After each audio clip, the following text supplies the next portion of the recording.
Welcome to all. प्यारे बच्चों, आज हम एक्सरसाइज 5.2 के क्वेश्चन नंबर 2 से स्टार्ट करेंगे। आकृति में निम्नलिखित की पहचान कीजिए। यहाँ हमारे पास एक आकृति है जिसमें रेखा ए, रेखा बी हमारे पास है और यहाँ पर एक तिर्यक छेदी रेखा है सी। हमें संगत कोणों के युग्म यहाँ से छांटने हैं। आपको पता है कि यदि दो रेखाएं एक तीसरी रेखा के द्वारा काटी जाती हैं तो ये हमारी तिर्यक छेदी रेखा होती है और इससे हमारे पास 4 कोण ऊपर की ओर, 4 कोण नीचे की ओर, 8 कुल कोण बनते हैं। उसमें से हमने इनके नामों को सीखा था। सबसे पहले हमें संगत कोण बताने हैं। यहां देखिए, इस रेखा और इस रेखा के ऊपर की ओर हमारे पास जो है 2 कोण इधर, 2 कोण इधर हैं और तिर्यक छेदी रेखा के एक ओर, सबसे पहले दाईं ओर को लेते हैं, 1 और 5 है, ये हमारे संगत कोण होंगे। बाईं ओर 4 और 8 है, तो हमारे पास कोण 1 और कोण 5, कोण 4 और कोण 8, ये हमारे संगत कोण होंगे। इसी प्रकार यदि हम नीचे के कोणों की बात करें, 2 और 3, 6 और 7, ये हमारे 4 कोण नीचे की ओर है ए और बी में। अब हमें तिर्यक छेदा के एक तरफ देखना है, 2 और 6, कोण 2 और कोण 6 भी संगत कोण होंगे। 3 और 7 हमारे पास ये 4 कोणों के युग्म होंगे जो कि हमारे संगत कोण हैं। अब हमें अंतः एकांतर कोणों के युग्म देखने हैं। अंतः का मतलब है अंदर, दी हुई रेखाओं के अंदर के कोण। हमारे पास 2, 3, 5 और 8 4 कोण है। हमें एकांतर कोण छांटने हैं। 2 का एकांतर कोण 8 होगा, 3 का एकांतर कोण 5 होगा। हमें याद रखना है एकांतर कोण दूसरी तरफ होगा। यह हमारी तिर्यक छेदी रेखा है, एक इस तरफ है तो दूसरा दूसरी तरफ होगा। तिर्यक छेदी रेखा के एक ही तरफ बने अंतः कोणों के युग्म। अब यहां हम देखें, यह हमारी तिर्यक छेदी रेखा है, एक ही तरफ कोण 3 और कोण 8 हैं जो अंदर की ओर हैं, अंतः कोण है। कोण 3, कोण 8, कोण 2 और कोण 5, ये हमारे युग्म होंगे जो कि एक ही तरफ बने अंतः कोणों के युग्म है। आपको अभी बताएंगे जो चीज आपको याद रखनी है। ऊर्ध्वाधर सम्मुख कोण, जिसे हम शीर्षाभिमुख कोण भी कहते हैं, जहां हमारे पास क्रॉस बनता है, कोण 1, कोण 3, कोण 2, कोण 4, कोण 1, कोण 3, कोण 2, कोण 4, 5 और 7 यहां क्रॉस है, कोण 8 और कोण 6, ये हमारे शीर्षाभिमुख कोण होंगे। अब हमें जो याद रखना है, यदि हमारे पास ए और बी समांतर रेखाएं हैं, उनके संगत कोण बराबर होंगे। कोण 1 5 के बराबर, कोण 2 6 के बराबर, 4 कोण 8 कोण के बराबर, कोण 3 कोण 7 के बराबर। अंतः एकांतर कोणों के युग्म है वो भी बराबर होते हैं। कोण 2 और कोण 8 बराबर होगा, कोण 3 और कोण 5 बराबर होगा। और यदि हमारे पास ए और बी समांतर रेखाएं हैं तो एक तरफ जो कोण बनेंगे, कोण 3 और कोण 8, इनका योग 180 डिग्री का होगा, ये संपूरक होते हैं। कोण 2 और 5 का भी योग 180 डिग्री होगा। शीर्षाभिमुख कोण आपने पहले पढ़ा है, जहां भी हमारे पास क्रॉस बनता है ये कोण हमारे बराबर होते हैं, चाहे ए और बी समांतर हो या ना हो। कोण 1 और 3 बराबर होंगे, कोण 4 और कोण 2 बराबर, कोण 5 कोण 7 के बराबर होगा, कोण 8 कोण 6 के बराबर होगा। आइए क्वेश्चन नंबर 3 को हम देखते हैं। यहां हमें एक आकृति दी है जिसमें P और Q समांतर रेखाएं हैं। यहां हमारे पास P है और यहां Q है। ये हमारी जो है तिर्यक छेदी रेखा है। 2 या 2 से अधिक रेखाओं को जो रेखा काटती है वो हमारी तिर्यक छेदी रेखा होती है। अज्ञात कोण हमें ज्ञात करने हैं। A, B, C, D, E और F, ये 6 कोण हमें दिए गए हैं जो बताने हैं। यहां हमें कोण 125 डिग्री दिया है। अब आप देखिए, ये हमारी एक सीधी रेखा है और जो E और 125 है, ये हमारा रैखिक युग्म बताते हैं। E और 125 डिग्री का जो योग है वो हमारे पास 180 डिग्री होगा। E होगा 180 डिग्री, ये हमारा दूसरी तरफ जाकर माइनस हो जाएगा। तो यहां से आप कह सकते हैं ये हमारा 55 डिग्री होगा। E और F जैसा कि हमने अभी देखा क्रॉस बनाते हैं और ये हमारा शीर्षाभिमुख कोण है। E और F हमारे बराबर हैं, तो E हमारा 55 डिग्री था, F भी हमारे पास क्या होगा 55 डिग्री का कोण होगा। E और A ये हमारे संगत कोण है, P और Q के ऊपर की तरफ और तिर्यक छेदी रेखा के इस तरफ। A हमारा E के बराबर होगा, ये हमारे संगत कोण है। E हमें पता है 55 डिग्री है, तो A भी हमारे पास 55 डिग्री का होगा।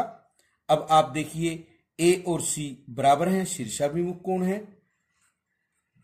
A और C हमारे बराबर हैं, ये हमारे शीर्षाभिमुख कोण है।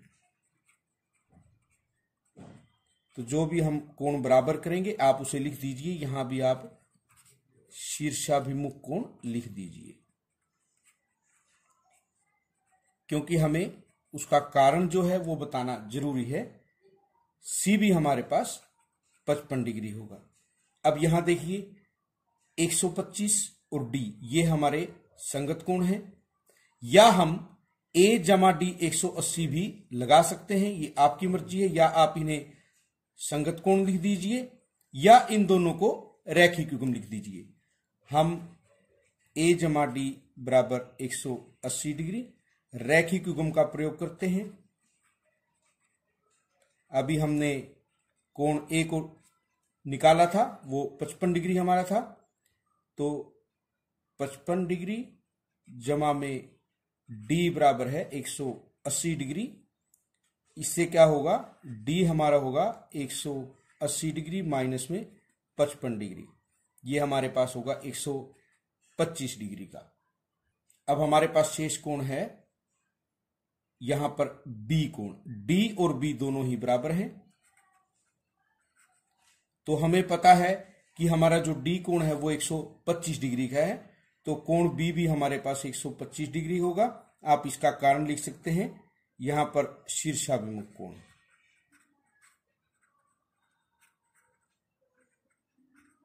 आपको इस प्रकार इन कोणों को ज्ञात करना है। क्वेश्चन नंबर 4, हमारे पास आकृति दी हुई है, हमें उसमें से x का मान ज्ञात करना है। यहां पर आप देखिए 100 डिग्री x और 80 डिग्री, L और M हमें समांतर दी हुई हैं और हमारे पास A और B दो रेखाएं हैं। हमें x की वैल्यू ज्ञात करनी है, तो आप यहां देख सकते हैं ये दोनों ही संगत कोण हैं, क्योंकि L और M समांतर हैं और A हमारी तिर्यक रेखा है, तो आप कह सकते हैं आपके पास x का मान 100 डिग्री होगा। दूसरे पार्ट में हमें ये आकृति दी हुई है। अभी जैसे कि हमने देखा कि हमारे पास शीर्षाभिमुख कोण बराबर होते हैं, यहां 110 डिग्री का कोण है, तो यहां भी 110 डिग्री का कोण होगा, और L M ये दोनों ही समांतर हैं। अंतः कोण है जो एक ही तरफ तिर्यक छेदी रेखा T के, इन कोणों का योग हमारे पास क्या होगा 180 डिग्री। x जमा 110 डिग्री 180 डिग्री होगा, तो x जब हमें ज्ञात करना है 180 डिग्री में से 110 डिग्री को हम माइनस करेंगे, हमारे पास x का जो मान होगा वो 70 डिग्री का होगा। क्वेश्चन नंबर 5, हमें ABC कोण दिया है और DEF ये दो कोण हैं, और हमें दिया है कि इनकी जो ये भुजाएं हैं AB, DE, BC और EF ये हमारी समांतर भुजाएं हैं।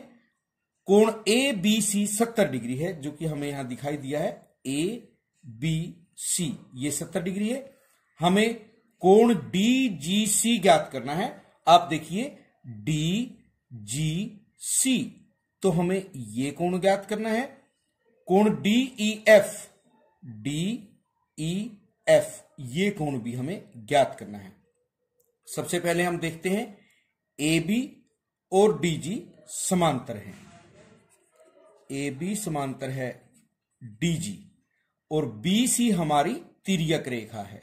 तिर्यक छेदी रेखा को आप कई बार पढ़ चुके हैं। तो ये जो दोनों कोण होंगे ये संगत कोण होंगे। कोण डी जी सी बराबर है कोण ए बी सी, ये हमारे संगत कोण है। आप यहां लिख दीजिए क्योंकि हमारी ए बी और डी जी समांतर है। तो कोण डी जी सी हमारा 70 डिग्री का होगा क्योंकि ए बी सी हमारे पास 70 डिग्री दिया हुआ है। अब हम इन कोणों की बात करते हैं। ये भी हमारी समांतर भुजाएं हैं और ये हमारी तिर्यक छेदी रेखा, जिससे कि हमारे पास जो ये कोण बने हैं ये दोनों भी संगत कोण हैं। कोण डी ई एफ बराबर है कोण डी जी सी। कारण आप लिख सकते हैं जी सी समांतर ई एफ है और बी सी हमारी जो है या जी सी कहें तिर्यक छेदी रेखा है। उससे हमारे पास जो ये कोण बने हैं समांतर होने के कारण ये हमारे संगत कोण बने हैं। अभी हमने कोण डी जी सी ज्ञात किया था, डी ई एफ भी इसी के बराबर है। डी ई एफ हमारा क्या होगा 70 डिग्री का होगा। तो आप कह सकते हैं ये भी हमारे पास 70 डिग्री और ये कोण भी हमारे पास 70 डिग्री होगा। अब हमें लास्ट क्वेश्चन करना है। हमें डिसाइड करना है एल और एम समांतर हैं या नहीं है। हम कोणों का प्रयोग करेंगे। सबसे पहले देखते हैं, ये हमारे पास एल है, ये एम है, ये दो कोण हमें दिए हैं। यदि अंतः कोणों का योग जो कि तिर्यक छेदी रेखा के एक ही तरफ होते हैं 180 डिग्री हो तो ये दोनों ही हमारी जो रेखाएं हैं समांतर होंगी। आप देखिए 6 और 4 10, 3 4 7 और 1, हमारे पास इनका जो योग है वो 170 डिग्री है। हम कहेंगे एल और एम समांतर नहीं है। हमारे पास यदि 180 डिग्री योग हो तो ये समांतर होती। अब यहां देखिए ये 75 डिग्री है, यहां पर भी ये 75 डिग्री होगा हमारे पास, शीर्षाभिमुख कोण है। अब अंतः कोणों का योग हम देखेंगे, एक ही तरफ जो बने हैं 75 डिग्री जमा में 75 डिग्री हमारे पास 150 डिग्री है।